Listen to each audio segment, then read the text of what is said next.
Un abrazo fraternal para todo el pueblo de Dios. Les saluda el licenciado en Teología John Echavarría, en compañía de mi esposa Victoria y nuestros hijos, Isaac, quien participará con comentarios y formulando algunas preguntas junto a la mamá, y Alejandro con sus 7 meses de nacido con algunos balbuceos. Deseamos que el Dios de misericordia les siga bendiciendo de manera abundante. En esta oportunidad nos encontramos para reflexionar en su santa palabra, por medio del estudio de la lección de escuela sabática de este tercer trimestre, año 2018, que tiene por título el libro de Hechos. Hermano que me escuchas, si este recurso audiovisual es una bendición para ti, para tu familia, para tus amigos, para tus familiares, tus compañeros de trabajo, entonces te invito para que lo compartas y así permitir que otros también conozcan las buenas nuevas de salvación. Si deseas para cada semana este comentario de la escuela sabática, recuerda suscribirte y dar clic en la campanita de notificaciones. La lección número 8 tiene por título El Concilio de Jerusalén. Y en esta lección vamos a estudiar la Biblia y para ello vamos a desarrollarla usando 2 ideas principales. Primera, el debate. Y la segunda, el testimonio, la escritura y la historia de Israel. Hermanos, el versículo para memorizarlo encontramos en Hechos 15:11. Dice: antes creemos que por la gracia del Señor Jesús seremos salvados de igual modo que ellos. Casi que podemos oír la lista de versículos de los fariseos creyentes que debieron haber presentado mientras debatían el tema de la circuncisión de los gentiles. Isaac nos va a leer un par de textos del libro de Hechos frente a este tema. Vamos a leer Hechos, 2 versículos del capítulo 15, uno el 5 y el otro el 7. El 5 dice: pero algunos de la secta de los fariseos que habían creído se levantaron diciendo: es necesario circuncidarlos y mandarles que guarden la ley de Moisés. Y el versículo 7 dice: y después de mucha discusión, Pedro se levantó y les dijo: varones hermanos, vosotros sabéis cómo ya hace algún tiempo que Dios escogió que los gentiles oyesen por mi boca la palabra del Evangelio y creyesen. Hermano que me escuchas, los textos que acaba de leer Isaac son bastante claros frente a lo que pensaban los fariseos que estaban en el concilio en Jerusalén. Los textos sobre la circuncisión son claros, imperativos y a menudo incluyen específicamente al extranjero. Si leemos en Génesis capítulo 17, del 11 hasta el versículo 14, encontramos que Dios le habla a Abraham, estableciendo la circuncisión como pacto perpetuo. Leo: circuncidaréis pues la carne de vuestro prepucio, y será por señal del pacto entre mí y vosotros, y de edad de 8 días será circuncidado todo varón entre vosotros por vuestras generaciones, el nacido en casa y el comprado por dinero a cualquier extranjero que no fuere de tu linaje. Debe ser circuncidado el nacido en tu casa y el comprado por tu dinero. Estará mi pacto en vuestra carne por pacto perpetuo. Y el varón incircunciso, el que no hubiere circuncidado la carne de su prepucio, aquella persona será cortada de su pueblo. Ha violado mi pacto. La verdad es que no encontramos en la Biblia un texto que contradiga este sentido de pacto que Dios en algún momento hizo con Abraham. Textualmente, el argumento de ellos, los fariseos, parece irrefutable. No hay quien pueda presentar un argumento distinto a través del texto bíblico, a través de un escrito está. Además, el sentido común podría sugerir que Jesús era el Mesías judío, que llegó a la nación judía, como estaba predicho en los pasajes proféticos de la religión judía.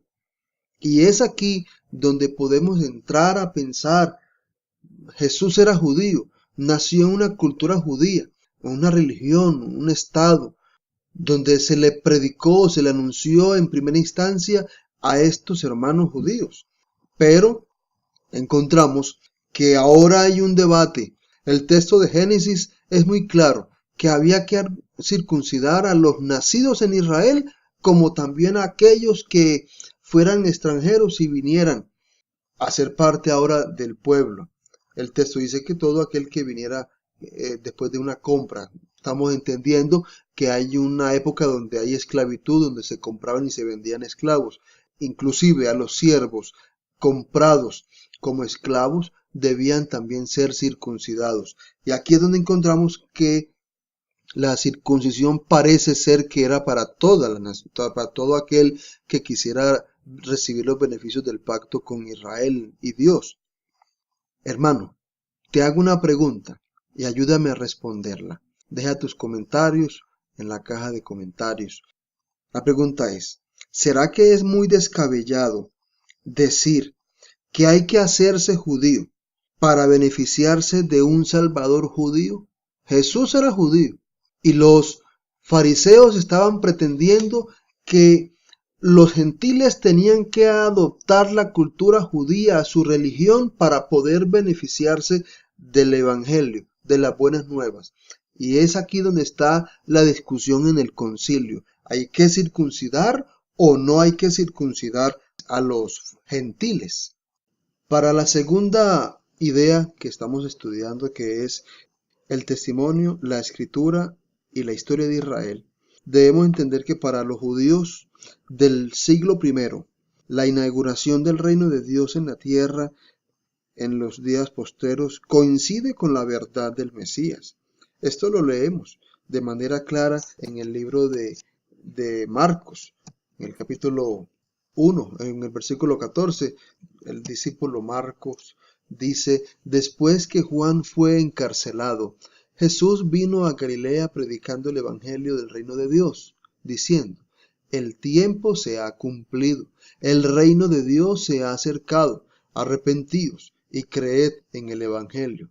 De manera clara, textual, explícita, Jesucristo le está diciendo a sus oyentes que el tiempo se ha cumplido, es decir, que a partir de ahora sería la inauguración del reino de Dios para establecerlo en la tierra, lo que permitió que en algún momento los judíos discípulos, apóstoles de Jesús, creyeran que Jesús iba a establecer ya de inmediato y que iba a vencer a los romanos, estableciendo su reinado en la tierra. En Mateo 21, versículo 9, el texto dice: y la gente que iba delante y la que iba detrás aclamaba, diciendo: Hosana al Hijo de David, bendito el que viene en el nombre del Señor, hosana en las alturas. Aclarando aquí el texto que también los seguidores de Jesucristo en su momento creyeron que Jesús iba a restablecer la monarquía de David, permitiendo de igual manera el vencer a los romanos como un pueblo que los tenía esclavizados. El libro de Jeremías, capítulo 31, versículos 31 hasta el 34 dice: he aquí que vienen los días, dice Jehová, en los cuales haré nuevo pacto con la casa de Israel y con la casa de Judá, no como el pacto que hice con sus padres el día que tomé su mano para sacarlos de la tierra de Egipto, porque ellos invalidaron mi pacto, aunque fui yo un marido para ellos, dice Jehová. Pero este es el pacto que haré con la casa de Israel después de aquellos días, dice Jehová. Daré mi ley en su mente y la escribiré en su corazón, y yo seré a ellos por Dios, y ellos me serán por pueblo. Y no enseñará más ninguno a su prójimo, ni ninguno a su hermano, diciendo: conoce a Jehová, porque todos, el texto es claro, porque todos me conocerán, desde el más pequeño de ellos hasta el más grande, dice Jehová, porque perdonaré la maldad de ellos y no me acordaré más de su pecado. El texto de Jeremías está diciendo que habría un momento cuando Jehová haría la renovación del pacto que una vez hizo con Abraham, con Jacob, con Isaac. Si leemos el texto anterior, el contexto, vamos a encontrar que Dios está queriendo decirle al pueblo que va a establecer, va a restablecer, va a reinaugurar ese pacto de amor con el pueblo de Israel. Hermano que me escuchas, si seguimos leyendo, encontramos que en el libro de Isaías, capítulo 66, versículo 6, dice: voz de alboroto de la ciudad, voz del templo, voz de Jehová, que da el pago a sus enemigos. Aquí el libro de Isaías nos permite entender que los judíos, a través de la profecía, tenían argumentos, los fariseos, para entender, para exigirle que todos los gentiles debían ser judíos, que era lo que ellos estaban exigiendo. Que en algún momento el apóstol Pablo dijo: no podemos exigirle a los gentiles ser judíos, o no podemos judaizar. Judaizar es volver a los gentiles judíos, israelitas, con la cultura, la religión, administrados por toda la cultura judía. Pero lo que pasa es que los profetas en la antigüedad dieron luz para entender esto, para entenderlo de esta manera. Mire, es muy fácil de entender, pues si quieren ser salvos tienen que venir a ser parte de Israel, Israel literal. Si quieren ser salvos, entonces tienen que esperar la renovación de la monarquía de David. Si quieren ser salvos, entonces tienen que venir a ser parte de su pueblo, porque Dios va a restablecer su pacto con Israel. Entonces ahora podemos entender de manera más clara por qué los fariseos en algún momento exigieron que los gentiles también se judaizaran, también se adoptaran la cultura judía, incluyendo el tema de la circuncisión. Es interesante también entender la salvación espiritual. En algún momento se podría entender que era de carácter nacional. Simplemente por haber nacido en un pueblo será salvo. Pero la verdad es que cuando entendemos a cabalidad el texto bíblico encontramos que la salvación no es por nacionalidad o religión. Y aquí yo me pregunto, ¿cuántos religiosos estarán hoy pensando que si alguien quiere ser salvo tiene que ser parte de su religión? De igual manera pensaban los judíos. Si tú quieres ser salvo de acuerdo a la tradición judía, tendrías que volverte judío.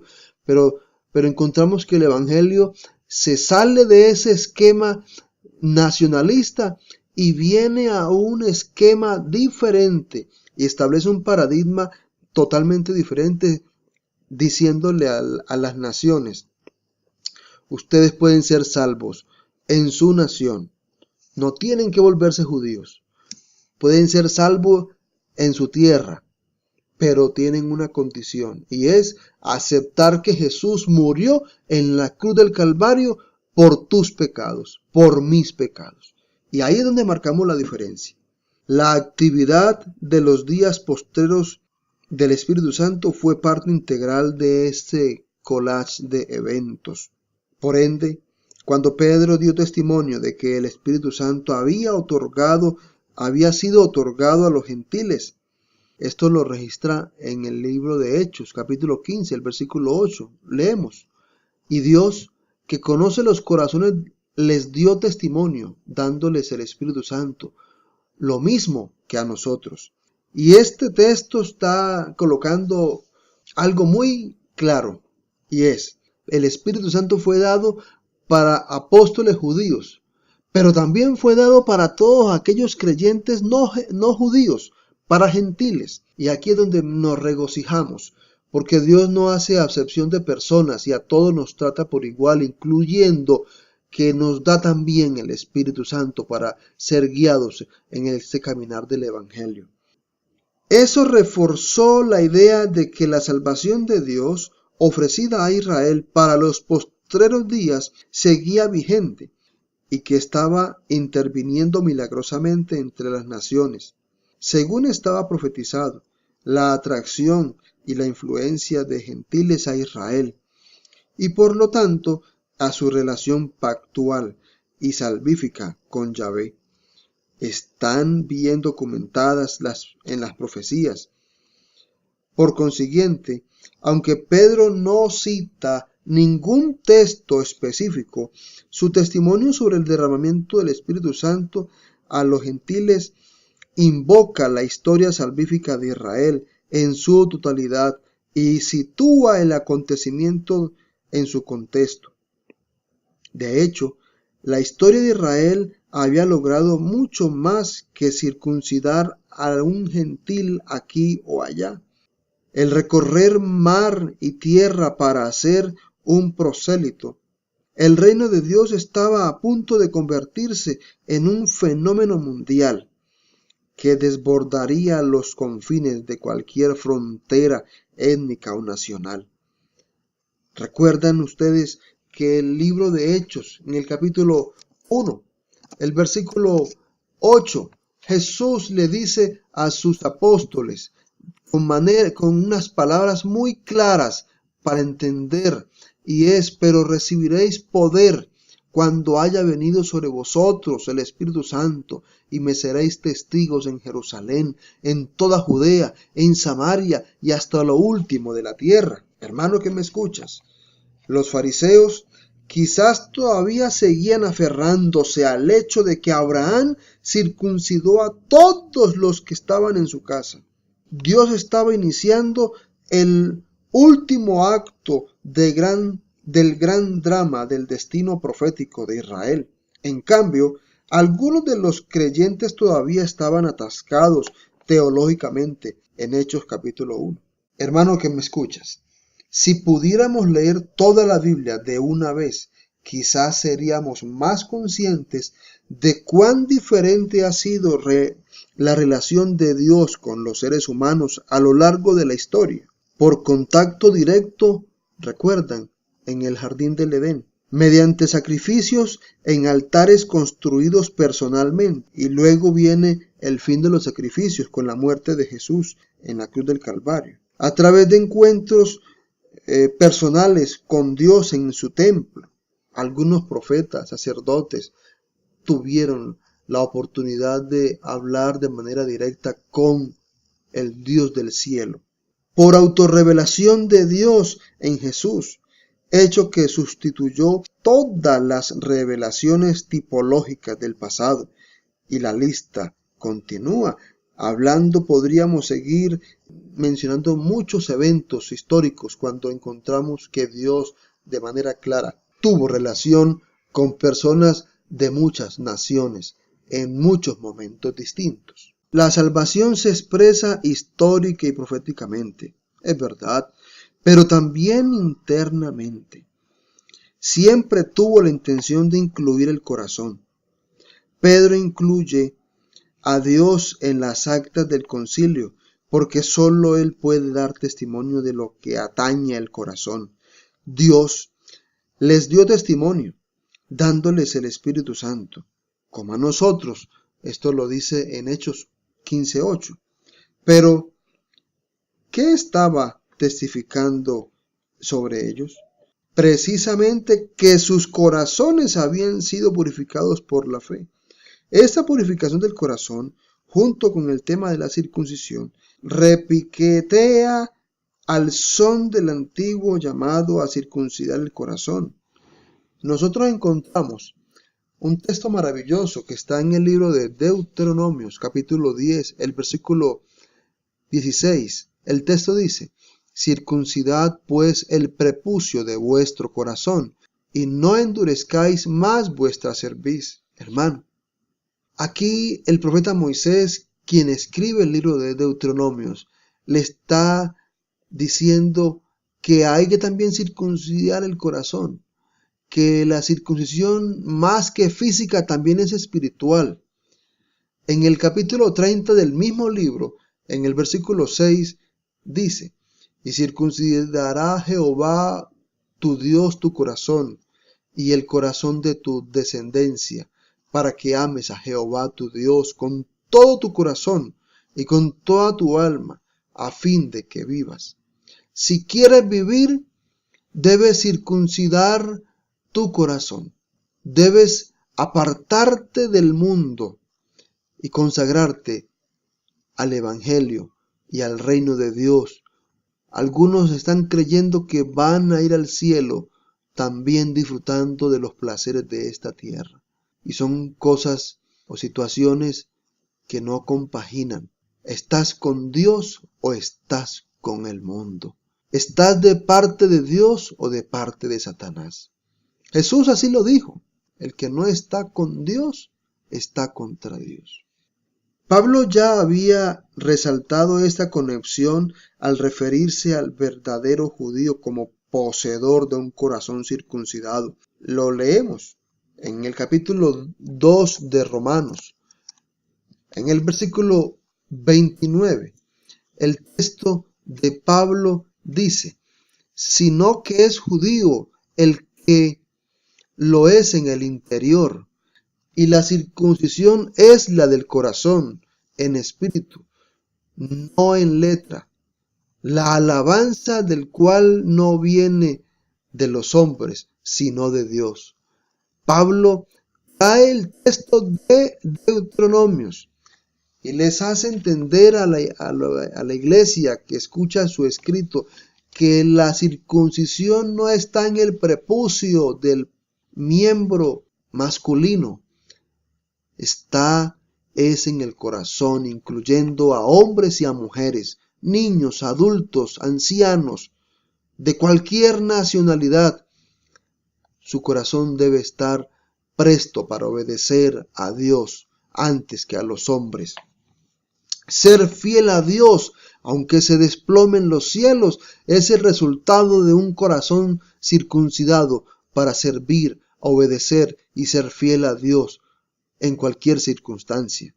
Se concluye entonces el tema que comenzó, que ninguna diferencia hizo entre nosotros, los judíos, y ellos, los gentiles, al derramar el Espíritu. Asimismo, tanto los circuncidados como los incircuncisos serán salvos por la gracia del Señor. Tú vas a ser salvo no porque estés circuncidado en tu órgano reproductor. Al contrario, tú y yo y todos seremos salvos por un solo medio, y el medio es la gracia de nuestro Señor Jesucristo. Sin embargo, Jacobo fue quien confirmó que su testimonio estaba alineado con la fuente profética, al citar a los profetas. Dios tomaría a los gentiles, un pueblo para su nombre. Y es aquí donde podemos decir claramente que Dios había testificado para que toda la humanidad viniera al arrepentimiento. Podemos establecer como parte de la enseñanza que nos da esta lección como lo siguiente. Algunos cristianos confían más en una experiencia espiritual personal y subjetiva. Esto es bueno. Otros toman un enfoque objetivo y dependen más de la Biblia. Hechos 15 nos muestra que estos dos principios deben coordinarse. Aunque el partido fariseo o la secta de los fariseos probablemente tenían textos más explícitos en cuanto a la circuncisión de los gentiles, los apóstoles habían sido testigos del bautismo del Espíritu Santo a los gentiles y tenían pasajes para contextualizar e interpretar esa experiencia. Desafía la tradición judía para establecer un nuevo concepto y tiene que ver con la salvación también ofrecida para los gentiles. Una vez se terminó la reunión, los apóstoles tomaron unas medidas para conservar la unidad de la iglesia, que estaba ya dispersada por muchas regiones. fue escribir una carta a todos los creyentes gentiles para informarles lo que se había decidido. La carta, escrita en nombre de los apóstoles y los ancianos de Jerusalén, era un documento oficial de la iglesia que reflejaba la primacía de la iglesia o de los hermanos que estaban en Jerusalén. Claro, esto lo entendemos y tiene que ver es porque en esta asistían los apóstoles y ellos tenían gran influencia sobre la misma. Luego de escribir la carta, tomaron otra medida y fue de enviar 2 delegados, Judas, Barsabás y Silas, para que acompañaran a Pablo y a Bernabé hasta Antioquía. Su misión era llevar la carta y confirmar su contenido.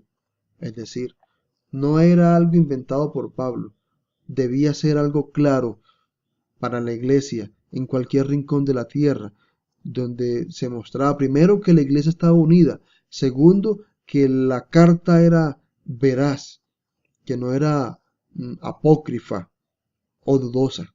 También entendemos que el texto dice que cuando se leyó la carta, la iglesia que estaba en Antioquía se llenó de gran gozo por el mensaje alentador. La circuncisión no era necesaria para los conversos gentiles. Tampoco plantearon ninguna objeción a las exigencias de la carta. Así que resolvió, al menos en teoría, la primera división más grave de la iglesia primitiva. Al concluir el concilio, el evangelio de Pablo fue plenamente reconocido por los dirigentes eclesiásticos de Jerusalén, quienes les extendieron a él y a Bernabé la mano derecha del compañerismo como señal de aceptación y confianza. Sin embargo, a los cristianos judíos que seguían viviendo según la ley judía, todavía les resultaba sumamente problemático compartir la mesa con los gentiles, quienes a efectos prácticos seguían siendo ritualmente inmundos. Este problema aparece, por ejemplo, en el incidente asociado con Pedro en Gálatas, capítulo 2, versículo 11 al 14. Aún los discípulos no estaban todos preparados para aceptar de buen grado la decisión del concilio. Podríamos entender que el resultado del concilio o la carta redactada por los apóstoles para enviarla a las iglesias, seguramente que pasó por un proceso democrático a través del voto, donde seguramente que los perdedores no se sintieron muy a gusto, no se sintieron muy de acuerdo con la decisión final, pero hombres llenos del Espíritu Santo también llegaron y reconocieron y aceptaron que era la decisión de la mayoría. Y es aquí donde entendemos de manera clara que Dios establece algo claro para su pueblo y es vivir en unidad a pesar de la diversidad cultural. El Concilio de Jerusalén, lección número 8, donde hemos estudiado 2 ideas, el debate y el testimonio, la escritura y la historia de Israel. Amado Dios, Padre que nos escuchas, que nos bendices a cada instante, bendice esta iglesia que tú has establecido para anunciar las buenas nuevas de salvación a toda nación, tribu, lengua y pueblo. Permite que tú sigas bendiciendo a cada líder, a cada pastor, a cada anciano, a cada hermano que apoya de una u otra manera la predicación del Evangelio. Permite que podamos observar al otro con respeto, a cada persona con dignidad, a pesar que sea de una nacionalidad distinta a la nuestra. Sé con nosotros y bendícenos. Te lo rogamos en Cristo Jesús. Amén y amén.